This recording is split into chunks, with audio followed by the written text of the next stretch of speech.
안녕하십니까. 메신저 뉴스 김성욱입니다. 첫 순서는 서울동안교회 김영주 목사님, 고양 삼성교회 김영선 목사님, 부산해관교회 조성일 목사님입니다. 신앙생활과 사회생활을 별개로 살아가는 사람들에게 경종을 울리십니다.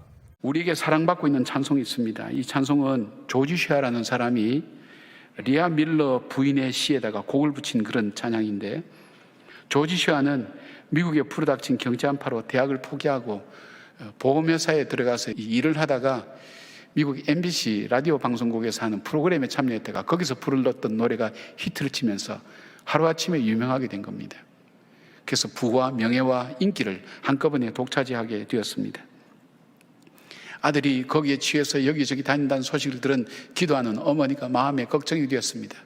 그 아들을 위해서 간절히 기도하면서 그 아들에게 자기가 가장 사랑하는 시인 밀러 부인의 시를 한 편 이 아들에게 보내주었습니다. 근데 이 시를 읽고 있는 동안에 이 조지 쉐아의 마음에 성령께서 감동을 주셨습니다. 어느새 세상 속에 살아가 있고 세상에서 귀중 여기는 것을 자기도 귀중 여기며 세상과 더불어 살아가고 있는 자기 자신을 발견하며 하나님 앞에 다시 무릎을 꿇었습니다. 그 감동이 밀려왔을 때 감동이 밀려온 것을 가지고 곡을 붙였습니다.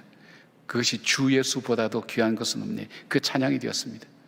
조지 쉐아는 빌리그리암 전도단에 들어가서 찬양으로 수많은 사람의 영혼을 하나님께로 인도하는 사람이 되었습니다. 어느 때보다도 신앙생활하기 어려운 시대를 살아가고 있습니다. 우리는 신앙생활에 진짜 가치 있는 것이 무엇인지를 찾아야 됩니다. 하나님 오늘 10가지 재앙을 통해서, 바로의 반응을 통해서 사단이 우리로 하여금 끝까지 놓지 않으려고 하는 것이 무엇인가를 우리가 알 수 있는 지혜를 얻을 수가 있습니다. 세상과 겸하여 살아가는 것, 믿을 수 있는 만큼만 믿는 것, 이해가 될 만한 이성적으로 믿는 것, 그리고 다음 세대를 포기하는 것, 나만 잘 살면 된다고 생각하는 것, 그리고 무엇보다도 하나님께 예배하는 것, 이걸 너무너무 싫어한다는 것 여러분 알고 계셔야 됩니다. 주님이 오늘도 저와 여러분에게 요청하는 것이 있습니다. 거룩함입니다. 내가 거룩하니 너희도 거룩하라. 바로 이 세상과 구별된 삶, 이 땅에 살지만 천국 시민의 인생 기준을 가지고 세상을 보는 눈을 달리하고 세상을 살아가는 길을 달리하며 우리가 하나님을 향해 달려가는 믿음의 사람 되시기를 주님의 이름으로 축원합니다. 아멘. 타우스 푸에블로라고 하는 인디안 부족의 어느 한 사람이 남긴 말입니다.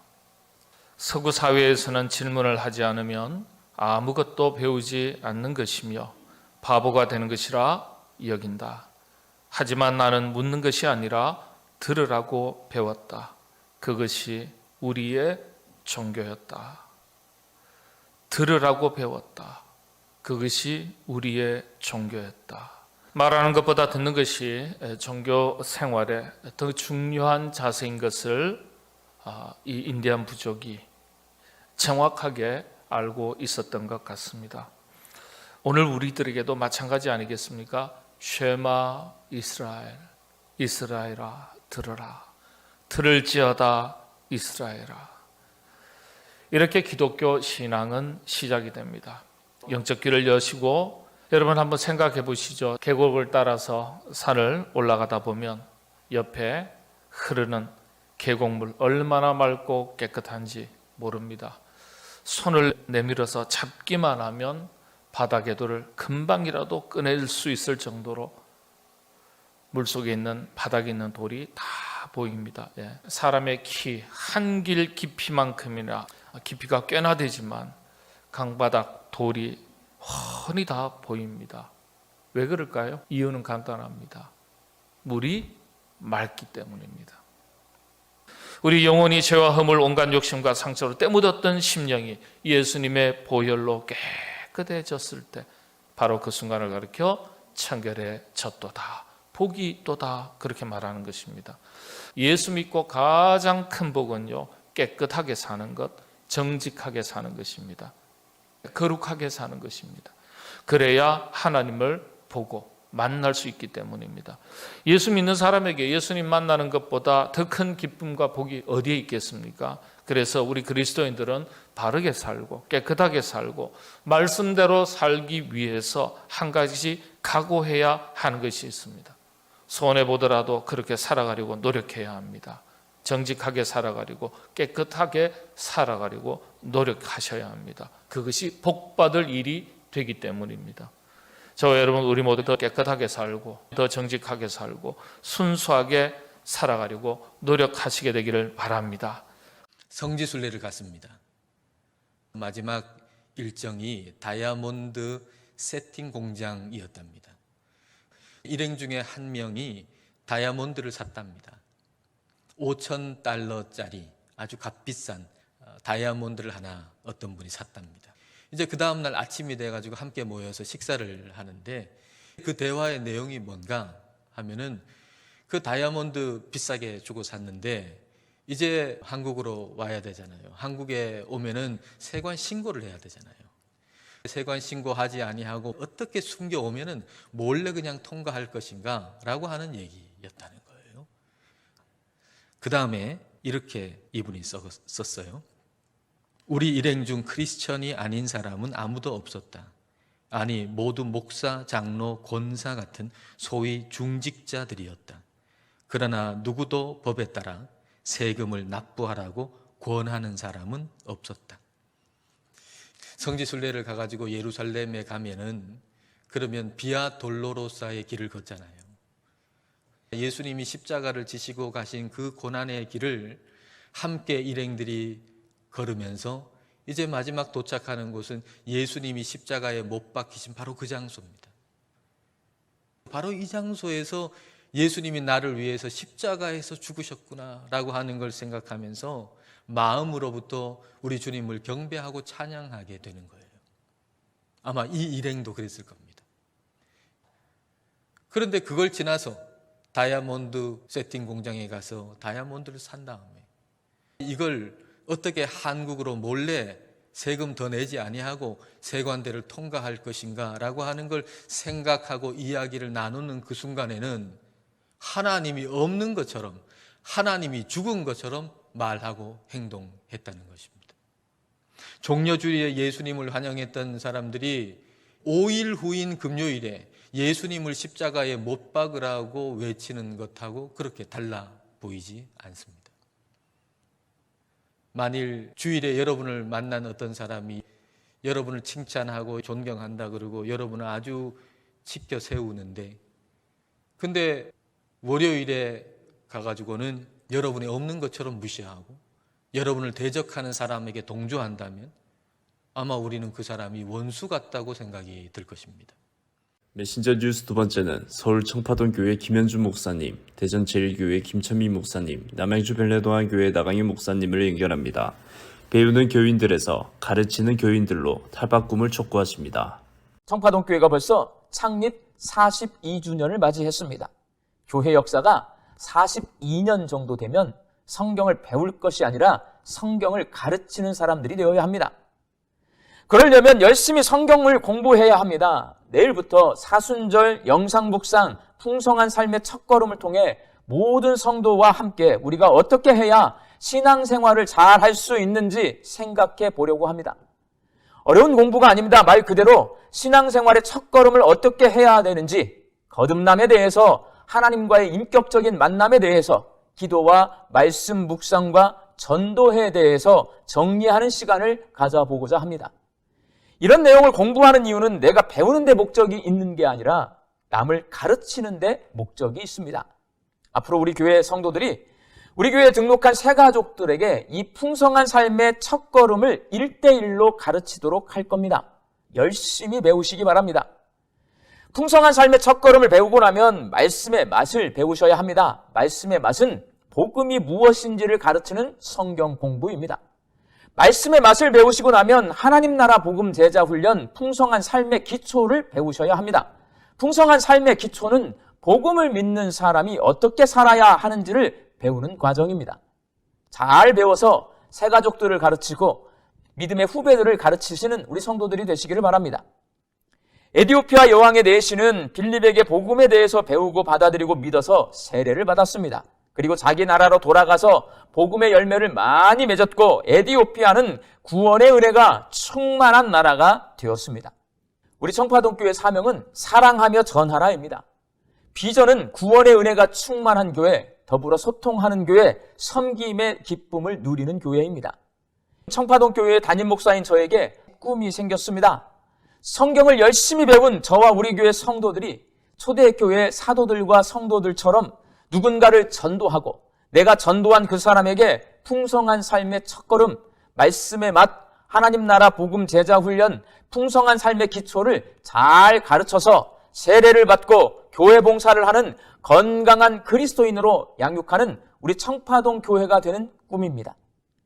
이번 주에 진행되는 사순절 영상 묵상 풍성한 삶의 첫걸음은 그 거룩한 꿈을 이루기 위해 내딛는 발걸음입니다. 어떤 기업가가 이런 말을 했어요. 10가지를 다 잘해야지 기업을 잘 움직일 줄 안다고 생각했대요. 근데 알고 보니까 10가지 가운데서 제일 잘하는 거 한 가지를 10배 잘하는 게 훨씬 중요하다는 것을 뒤늦게 깨달았다는 거예요. 그러면은 그것으로부터 엄청난 시너지가 일어나게 되고 다른 여러 가지 것들이 함께 자라나는 효과적인 사업을 벌일 수 있다는 거죠. 오늘 예수님께서 말씀하시는 것은 그겁니다. 너희들 생존을 자꾸 얘기하는데 난 너희들에게 열매를 얘기하겠다 그러시는 거죠. 그 제자들은 예수님 생존이 안 되는데 열매는 무슨 소용이 있습니까? 만약에 누구든지 생존 너머의 열매를 말할 수 있다면 생존은 저절로 된 것 아니냐. 그러니까 열매를 맺는다고 하는 것은 너희들이 얼마나 대단하고 너희들의 가지가 얼마나 튼실하고 너희들이 얼마나 큰 재능과 능력이 있느냐 이게 아니라는 거예요. 내가 너희 안에 너희가 내 안에 거하는 이 쌍방향 소통이 이루어지면 그러면 된다는 거죠. 내가 이 세상의 일도 잘하고 저것도 잘하고 다 잘하는 거 이거 참 좋아 보이지만 아닌 거죠. 우리가 하나님 앞에서 과실 맺는 삶, 열매 맺는 삶 이거 중요한 거 아니에요. 하나님 앞에 내가 평생을 살았는데 나를 통해서 예수 믿은 사람도 없고 나를 통해서 선한 영향력을 받은 사람도 없고 나를 통해서 교회에 대한 좋은 인식을 가지게 된 사람도 없다면 그건 참 서글픈 일 아니에요. 그러나 내가 예수 그리스도하고 함께 거하고 그분이 내 안에 거하시면서 그분은 나에게 말씀하시고 나는 그분에게 응답해서 순종하며 살아가다 보면 이 사람은 과실을 많이 맺는다 그랬습니다. 우리가 과실의 양을 결정하는 게 아니에요. 내가 그분하고 얼마만큼 많이 소통하느냐. 그거 한 가지 잘하면 그러면 과실은 다 맺히는 거다. 잠언 16장 30절 말씀해 보시면 지혜의 자는 생명나무, 생명을 얻는다 그랬어요. 사람을 얻는다. 내 삶에 지혜의 열매가 사람인데 하나님 나를 통해서 어떤 열매들이 맺게 해주세요. 우리가 그런 걸 기도해야 되지 않겠습니까? 오늘의 말씀은 예수님께서 십자가 고난을 받으시기 직전에 제자들과 마지막 만찬을 나누면서 그들에게 해주신 대화입니다. 그런데 그 자리에 있었던 제자들이 굉장히 큰 걱정에 휩싸여 있었습니다. 왜냐하면 예수님께서 이제 곧 일어날 일들에 대해서 그들에게 하신 말씀 때문이었습니다. 작은 자들아, 내가 아직 잠시 너희와 함께 있겠노라.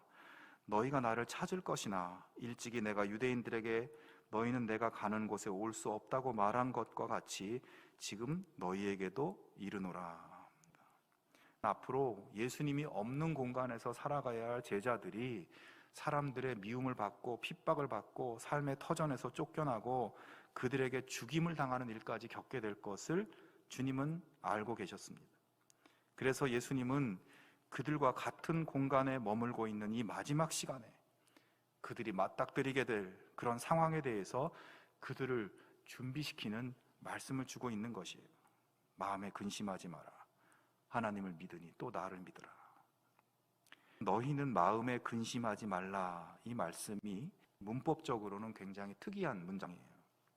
이 헬라어 문법에는 이 3인칭 명령형의 동사가 있어요. 보통의 명령문은 너희는 근심하지 마라 이렇게 2인칭으로 명령문이 쓰여집니다. 그러니까 예수님은 너희에게 명령하는 것이 아니라 너희 마음에게 명령하고 있다는 거예요. 지금 예수님은 그들의 귀에다 말씀하는 것이 아니라 그들의 마음에게 말씀하고 있는 거예요.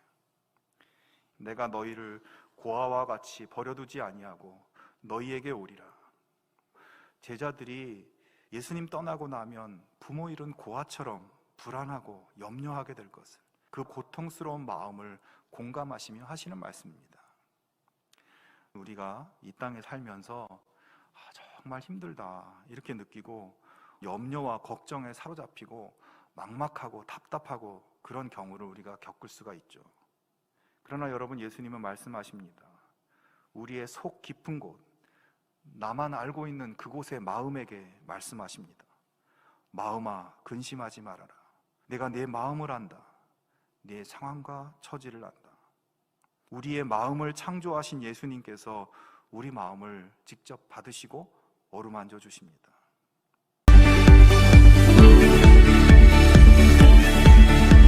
메신저 뉴스 마무리는 부산항서교회 나혜천 목사님, 경주남부교회 김상전 목사님, 울산호계교회 김병문 목사님으로 이어집니다.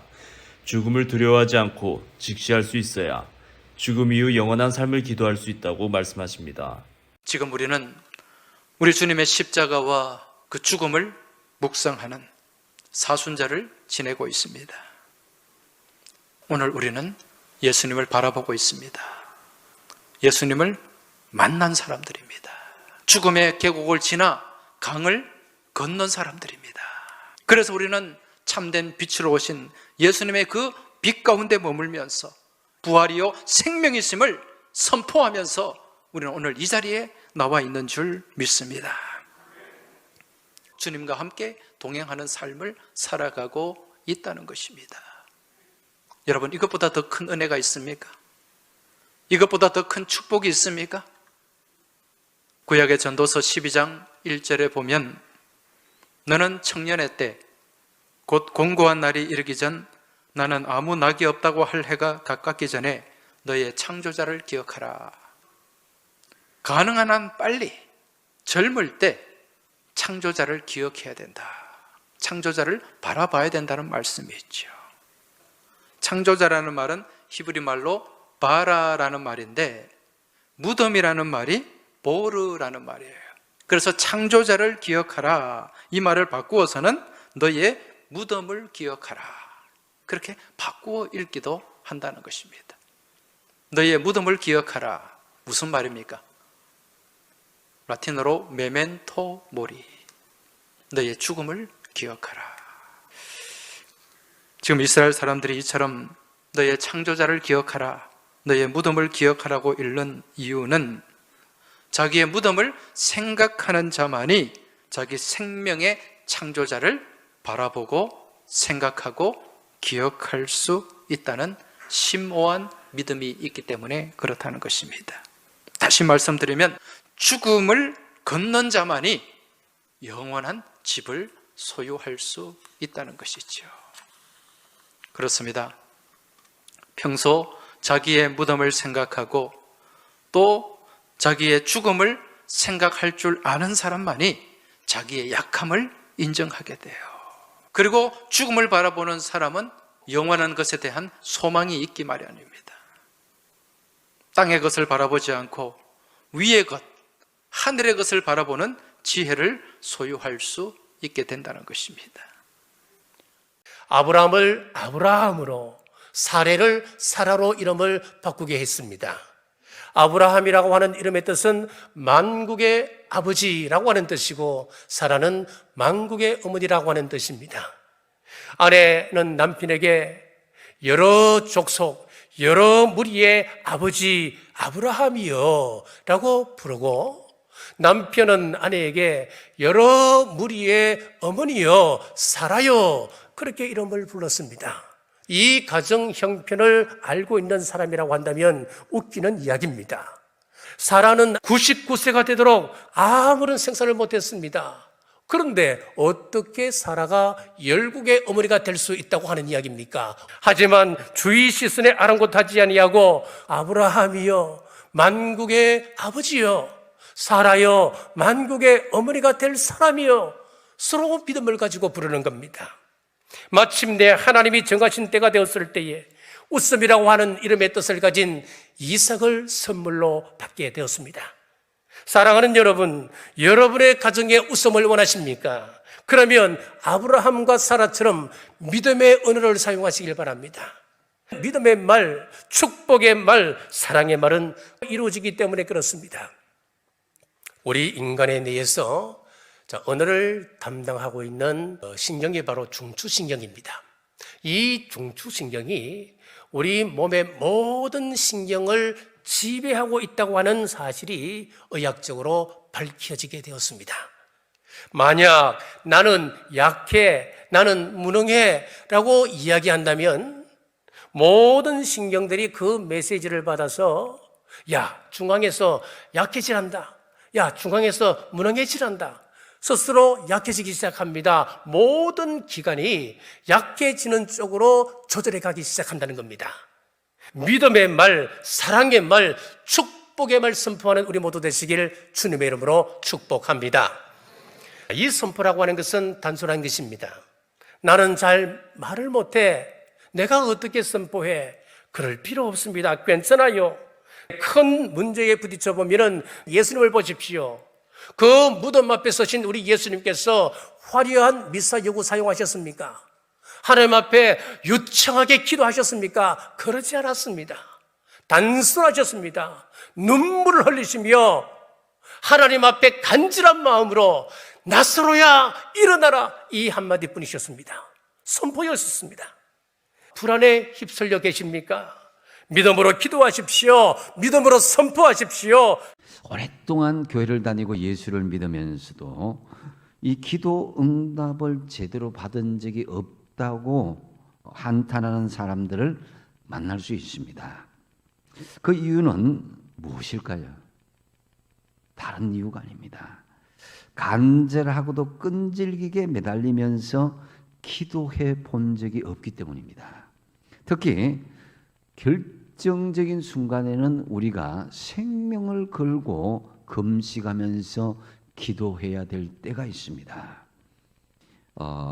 예수님께서는 구하고 찾고 문을 두드리는 기도의 3중을 강조하면서 실제적인 기도의 삶이 무엇인가, 기도의 모범을 제시하고 있습니다.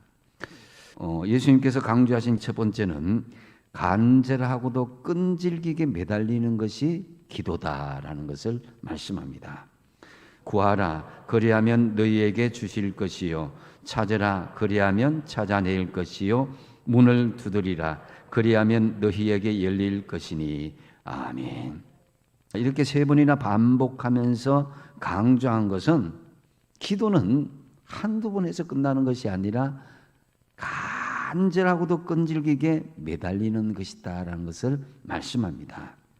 그런데 적잖은 사람들이 하나님께 기도하고 구하면 우리에게 응답해 주실 것이라는 그 사실을 알면서도 제대로 끈질기게 구하고 찾고 하나님 앞에 문을 두드리지 않는다는 것입니다. 그래서 야고보서 4장 2절 하반절에 보면은 너희가 얻지 못하면 구하지 아니하며 그랬습니다. 예수님께서는 기도에 대해서 몇 번이나 계속 반복하고 있습니다. 마태복음 6장 5절에서 8절에서는 외식을 피하고 골방에 들어가서 문을 잠그고 오직 하나님께만 집중하여 기도할 것을 말씀하고 있습니다. 또한 마태복음 6장 9절에서 11절은 주기도문인데요. 여기에서는 기도의 가장 기본적인 형식을 우리에게 말씀하셨습니다. 우리는 하나님의 자녀로서 아버지 하나님께 무엇이든지 원하고 요구할 수 있는 자격이 있습니다. 아버지 하나님께 여러분 구하고 요구하십시오. 목사님들의 말씀 전체를 들으실 수 있도록 전부 링크해 두었습니다. 아직 메신저 뉴스 구독을 누르지 않은 시청자님이 계시면 지금 구독과 좋아요, 알림 설정까지 부탁드립니다. 다음 주까지 안녕히 계십시오. 메신저 뉴스 김성욱입니다.